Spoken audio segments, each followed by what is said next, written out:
The purpose of this speech is to inform my audience on the disadvantages of captive animals. Humans get a lot of enjoyment from things like zoos, close-up aquariums, and swimming with dolphins. But have we ever stopped to think about how the animal feels during these activities, or how they feel when everyone goes home and they're alone in their cages? In this speech, I will cover the dangers of depressions, the altered natural behaviors, and the lack of money in zoos to pay for captive animals.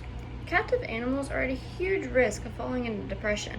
Captive animals will show signs of depression or sadness, and this can take form mentally or physically. Captive animals are known to become lethargic or slow, and they sometimes become unresponsive altogether and require medical assistance. Medical teams will make sure it's not an underlying physical illness, but most of the time that's not the case.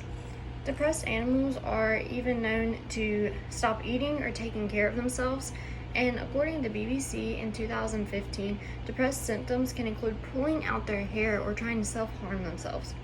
A truly depressed animal can take antidepressants for the symptoms, but depression will always take a large toll off of the animal mentally and physically. On top of the depressive state of the animals, their altered natural behaviors can become a major issue. The natural behavior of a wild animal is commonly known, but this changes drastically when they're in a captive state. For example, elephants in their natural environment can walk up to 40 miles a day, but in their captive environment, they might walk 2 miles a day.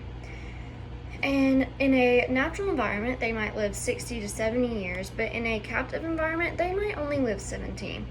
In addition to their altered natural behaviors, it's also costly to provide for zoo animals, and the lack of money in zoos is also a lack of providing for the zoo animal.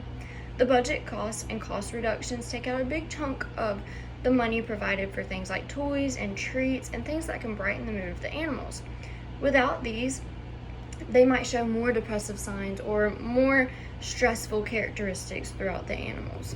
Budget cuts in captive environments can also cause the need to move certain animals around to different facilities or different zoos. This can cause a huge amount of stress on the animal's shoulders because they have to adapt to a new environment and meet new animals within that environment and new people and the new hustle and traffic of everyday life. The budget cuts can also cause zoos to lose business, and this is a big deal for the animals because they're not getting as much attention from passerbyers anymore, or they might be put into the back to wait for a show and things like that, and their daily habits are changed, and that can cause so much stress for the animals, and their natural life is so altered, and this causes depressive characteristics or things of that sort.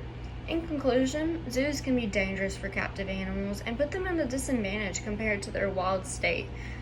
We have discussed the depressive state of the animals, the altered natural behaviors of the animals, and the lack of money in zoos to provide for the animals. Captive animals are really at our mercy.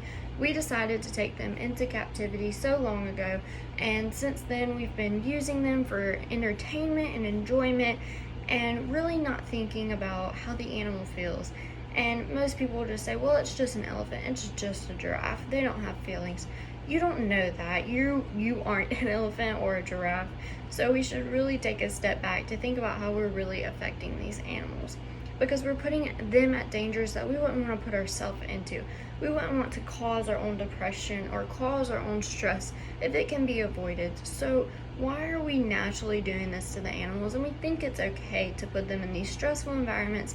These depressive characteristics are showing up, and we're continuing to throw them out like this.